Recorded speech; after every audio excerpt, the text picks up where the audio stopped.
আমার বক্তৃতা এতক্ষণ শুরু করিনি। আজান পড়েছেন, এই কঠিন সময় ওকে দিলেন। আচ্ছা আর 1 মিনিট বলেন, 1 মিনিট বলেন। তো বলেন না কত, আপনি বললে আমি বসে যাবো। 1 মিনিট কনক্লুড করে দেন। আমার বক্তৃতা এখনো শুরু করিনি। আমার বক্তৃতা এতক্ষণ শুরু করিনি। আমি আর কোনোদিন বলবো না, আমার সবটা সময় আজকে দেন। এখন নামাজের সময় হয়ে গেছে, আজান পড়েছে। আমি আমার সংসদ নেতার দৃষ্টি চাচ্ছি, আমি জানতাম না। আজান আজকে বক্তৃতা দেওয়ার জন্য আমি প্রস্তুত ছিলাম না। আমাকে বলেছে আজকে দিতে হবে, আমি না পড়েই দাঁড়িয়েছি কয়টা কথা বিবেকের তাগুদে বলার জন্য। ভালো বলেছেন, বাট আর 30 সেকেন্ডে শেষ করেন, নামাজের টাইম চলে যাচ্ছে, আজান পড়েছেন। এই কঠিন সময় ওকে দিলেন। মাননীয় স্পিকার, আপনি ইতিমধ্যে ভালো বলেছেন, সুতরাং না আমার কথা শুরুই তো করি না, আপনি বলে ভালো বলছেন।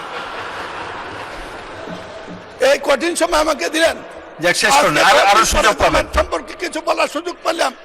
ওনারা তো সবসময় বলে জাতির টেলিভিশনে বলে, তারা গেলে টেলিভিশন যায়, বিরোধী দল ধরলে টেলিভিশন ধরে, আমরা আপনি আমাকে অ্যাড্রেস, স্পিকারকে অ্যাড্রেস করেন, ওনাদেরকে বলেন না।